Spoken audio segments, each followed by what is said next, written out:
I am so tired of movies wasting my time. I'm talking about the 2-hour, 15-minute movie that feels like it's been 3 hours, but could have been done in like an hour 50 if they hadn't just dragged their heels through the plot. I'm not talking about the 3-hour movies like The Odyssey that actually earn their runtime and make it feel like it just goes by so quickly.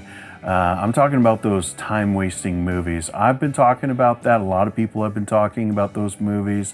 And I feel like with this movie, Hollywood heard us, but learned the wrong lessons from it. Today, on This Movie Got Me, we're talking about the end of Oak Street. Mom, what is happening? I think our neighborhood has moved. Oh my God, run! We're in the past. What are we gonna do? We're gonna survive.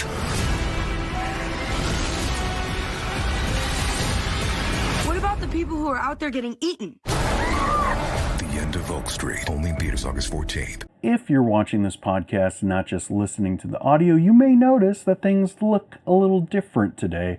That is because I wanted to record in my living room because it felt appropriate for this movie. A lot of this movie takes place in the Platt's house and even specifically in their living room, so it felt like the right place to record this thing. So today we are talking about The End of Oak Street, which is directed by David Robert Mitchell. He also wrote this, and he is the writer-director of It Follows and Under the Silver Lake, and I'm sure he will have a lifelong career because he is really good.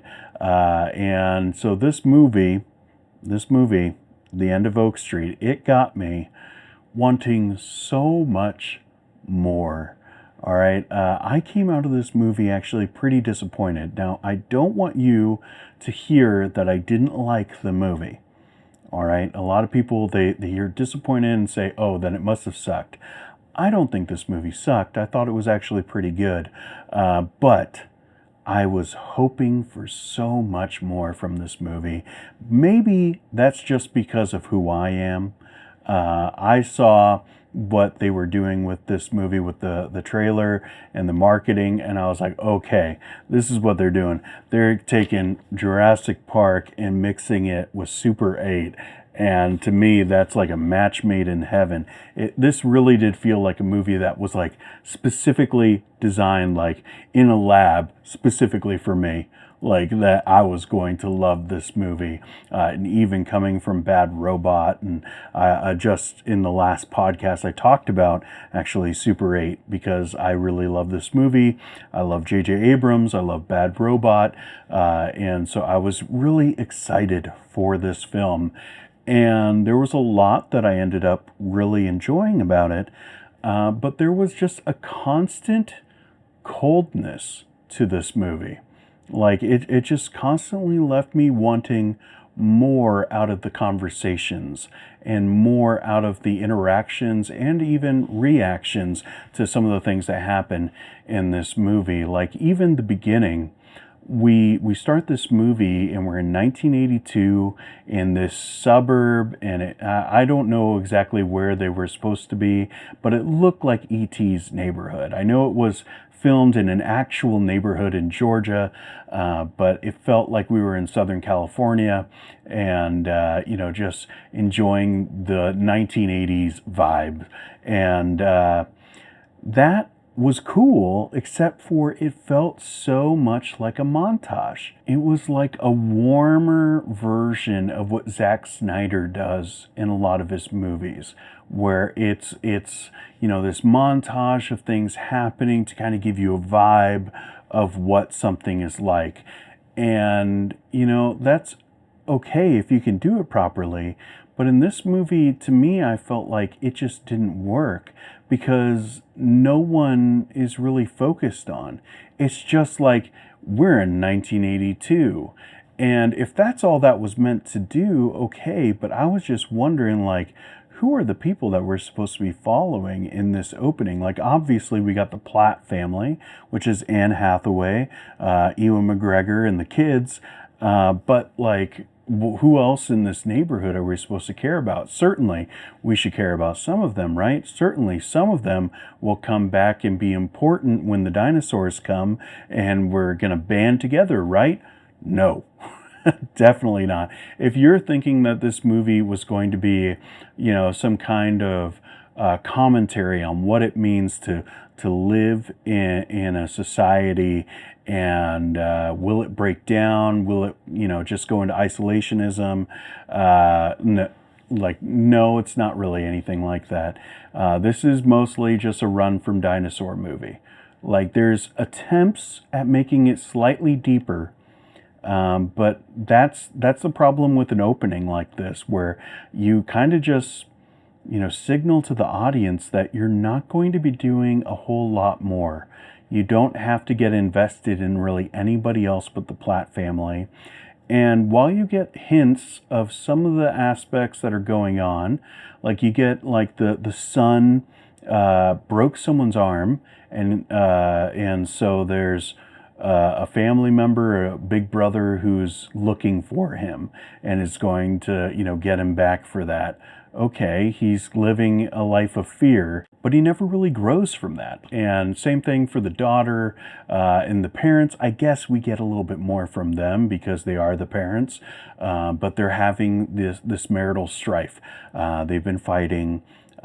She is obviously mad at him about his work and bringing the work to the barbecue, and he has to leave and do deliveries. And I do like little things like that where David Robert Mitchell, he's like, you don't know what that means. Like, is he just working on a Saturday, but later you find out that he's a pizza delivery guy? And just that reveal, those are clever moments, but like, you don't really know what they're fighting about.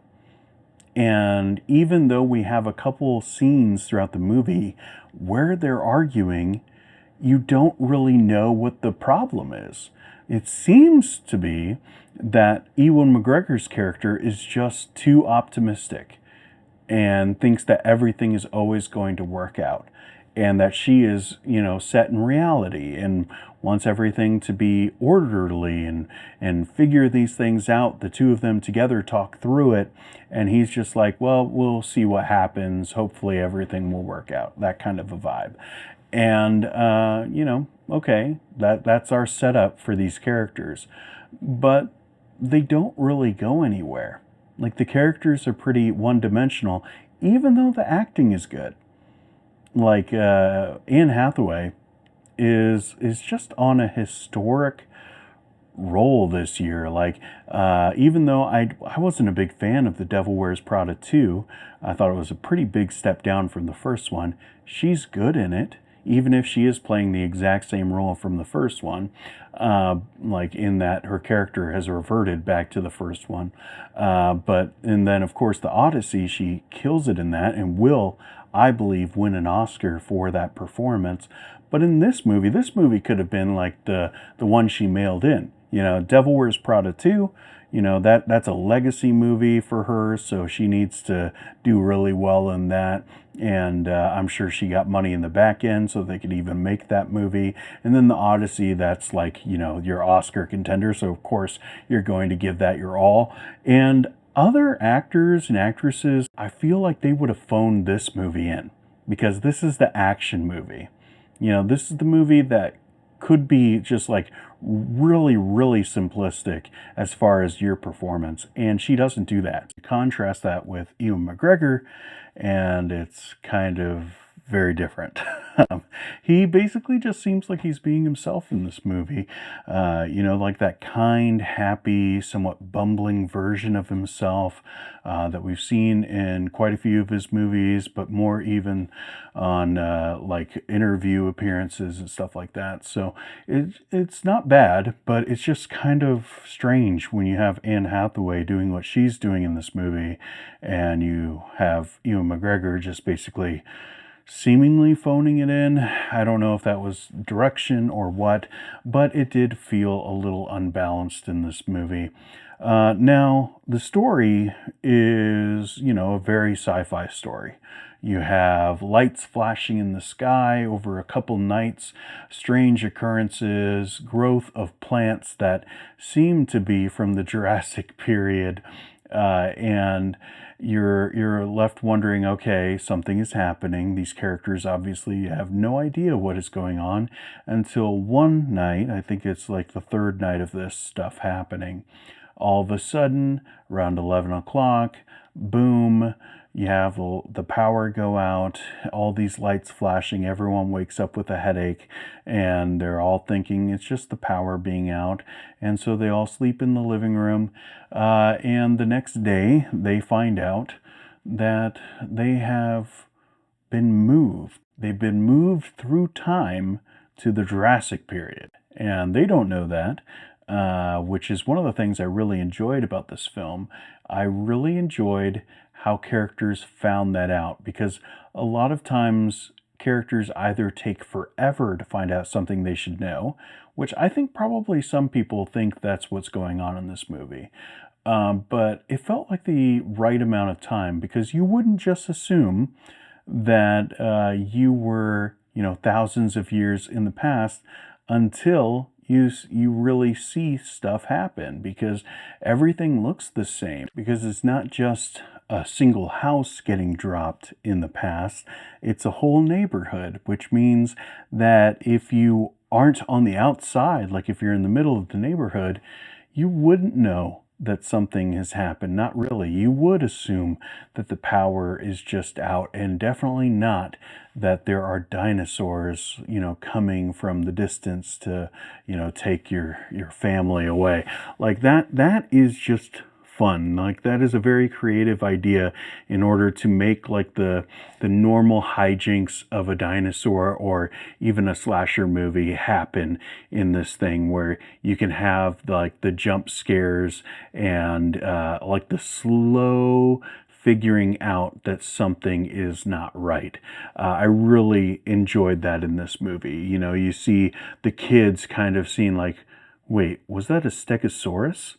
Like, was that it? Or you are looking for the dog with Greg and the mom too, Denise. You're looking for Starbuck, and all of a sudden there's some noise from the trash cans. And I really enjoyed things like even just the shadows of these dinosaurs being something like they know something isn't right about that, and they're all running. And like, I really enjoyed those moments where you had all these characters kind of interacting with this world and finding things at the same time, or figuring out things at the same time. And to me, that really worked. And I thought that's mostly the director, writer of this film really starring in that. But, there are huge issues with that as well. Because, as I mentioned, you don't really know anyone in this neighborhood. You know basically 3 people in this neighborhood. And it could have been so much better. All right, I'll explain that in a sec. But the 3 people we know the neighbor who's mad at the dog. We know the librarian, who you don't really think is probably living in the neighborhood specifically. It's a library. Doesn't mean that she's right there in the neighborhood. But okay, we know the librarian. And we know this woman who is editing Denise's book. But all 3 of these characters don't come back into play. Like, I mean, there's one, like the neighbor, he dies pretty early because he's mad, I guess, at the dinosaurs and just shooting, whether that's just depression or what. But he doesn't have any interaction with the family. The librarian has the most interaction at the end, but even then, like, you don't hear anything from her other than get away from them. And that's it. It's like a cool moment, but it could have been so much more. And this lady who shows this kindness to Denise about her book, and just gone away with off screen, just to say that something is happening. we don't feel the punches of those deaths. Not really. Maybe the librarian the most. But in a movie that starts off with a neighborhood, and, you know, even the whole story of it is the end of Oak Street, you really only know a family. You know, you only really care about these characters. And so when these other people are running and dying in the background, you don't feel the weight of that as much like you do in that, like, it's not good for anyone to experience any of those things, but it's not like we have the connection to these characters that we can go like, oh no, not that guy, he was so funny at the barbecue, you know? Like, I contrast this movie with a movie like The Burbs, who has a neighborhood. You know, there's lots of characters in that neighborhood of The Burbs. And while it's definitely a different film, so I'm not saying it's a one-to-one comparison, I think it would have been better to have more characters, like other families that we could have at least like tried to survive with for a bit. But nope. And that gets me back to the beginning when I was talking about the quick pace of this movie. It's too quick. This movie goes too hard, too fast, in that we barely ever get moments to actually breathe with these characters. Like, we get, you know, times when they have to sleep, but then someone's sneaking off and doing something and they gotta go, you know, figure out what's going on, find that person over and over again in this film.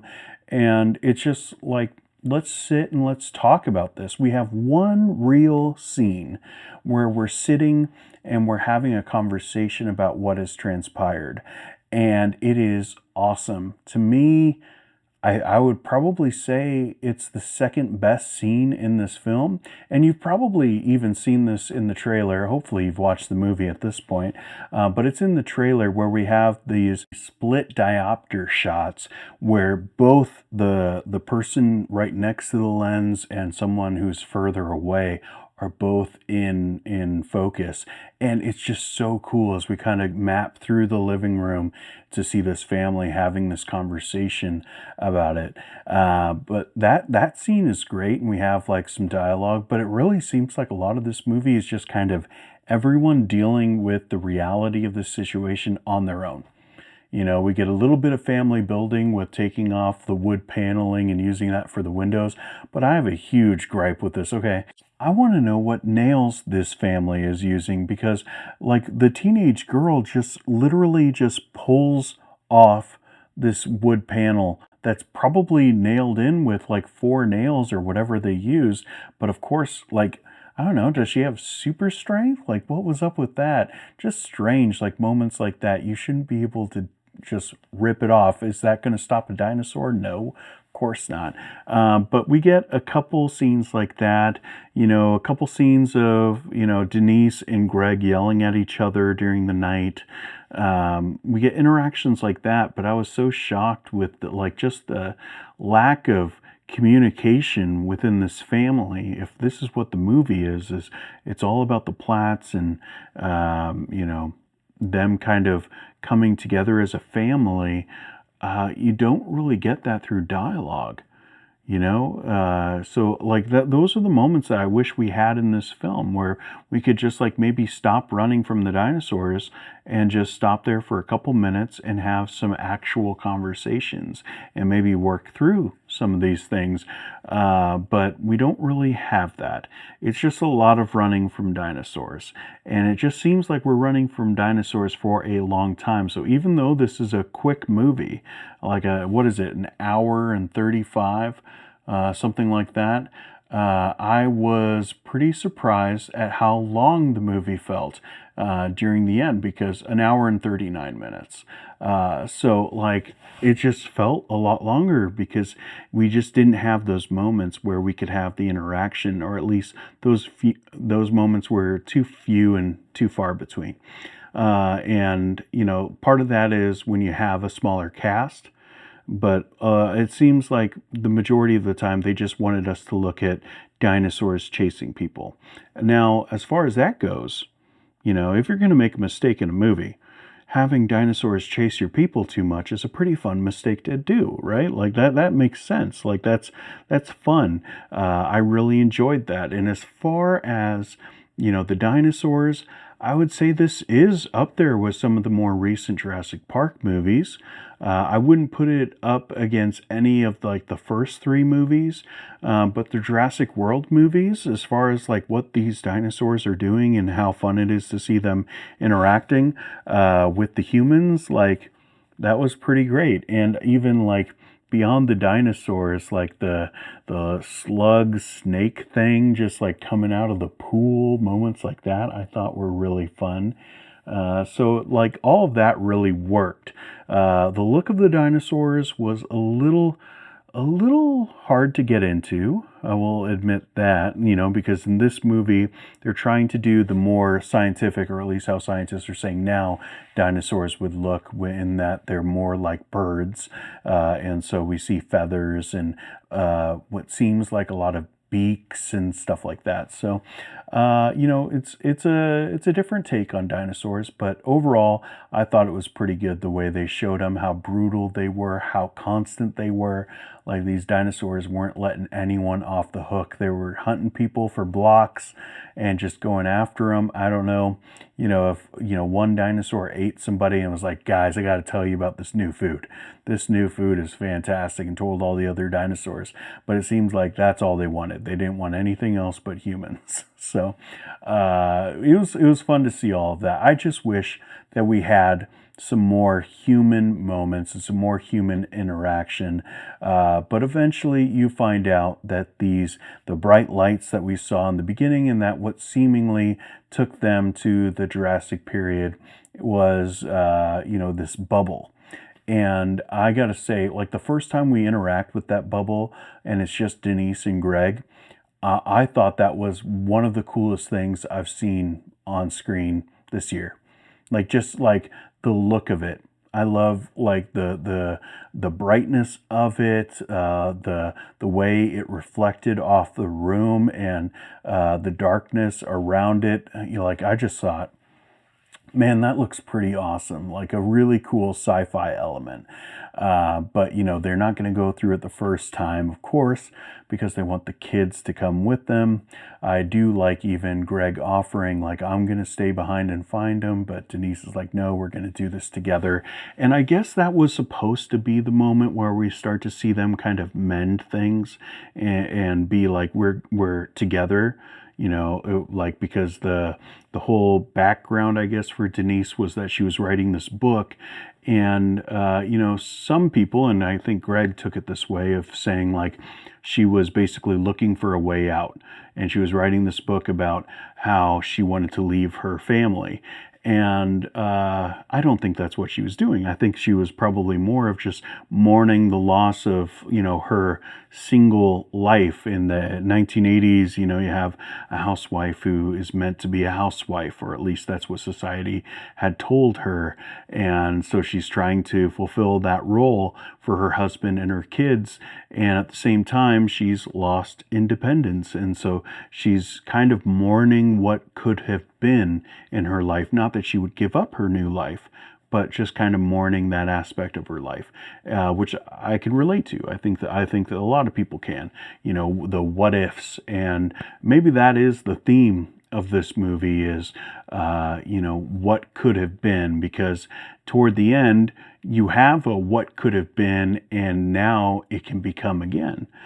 Because, after we have run away from dinosaurs enough times and we found one person, so I guess there is one person that we get to know from the neighborhood, but even that, not so much. But, we've run around from dinosaurs long enough until it's time for someone in the family to bite the big one, or at least, have the big bite taken out of them, I guess. But Greg has one of these moments that's just awesome. And I thought we were going to have it play for laughs. Like we've had a couple laughs in this movie. One really odd one. There was a really odd scene in this movie where you have like, I don't know, maybe it's just the way that it was composed, but it felt like such a green screen add-on where you have like these dinosaurs mating, and you have Denise and Greg kind of laughing and taking a picture. I don't know if it was just me, but it really felt like a pickup scene, like a scene that they felt like they needed more humor in it, and they added it in late because it's just them.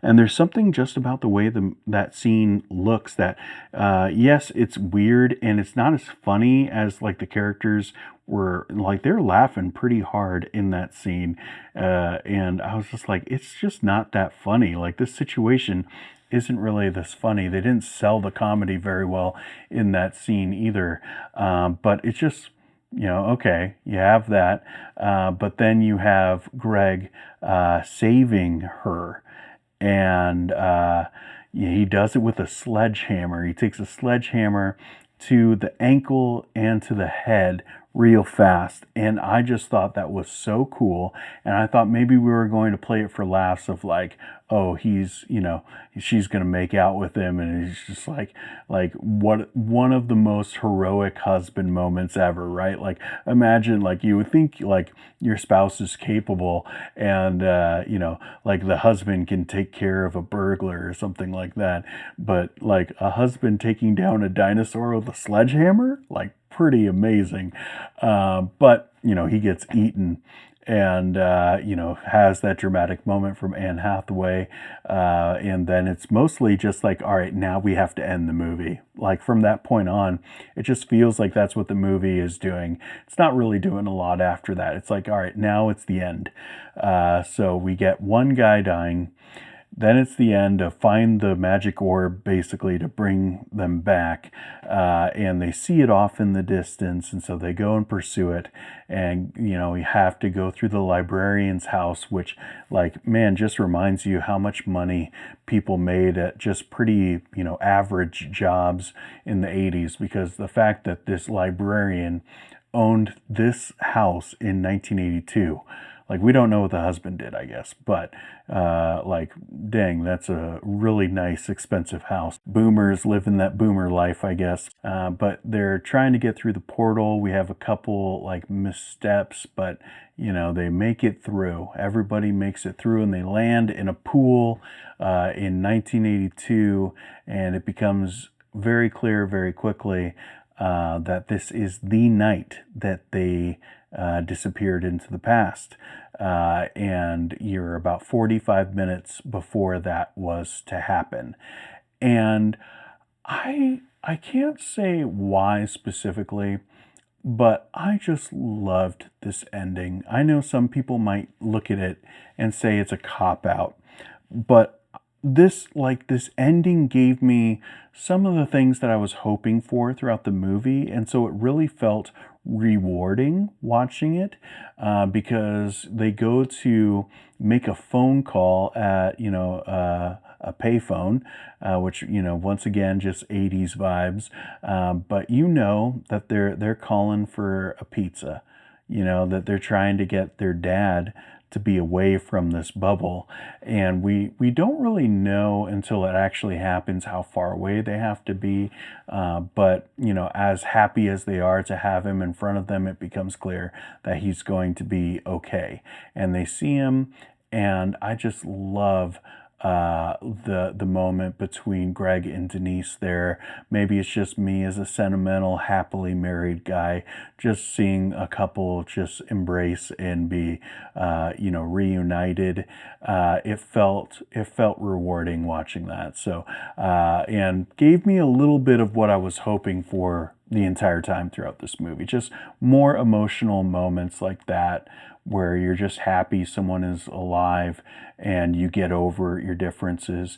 And she says specifically that she always wants to be there with him, and that's where she belongs.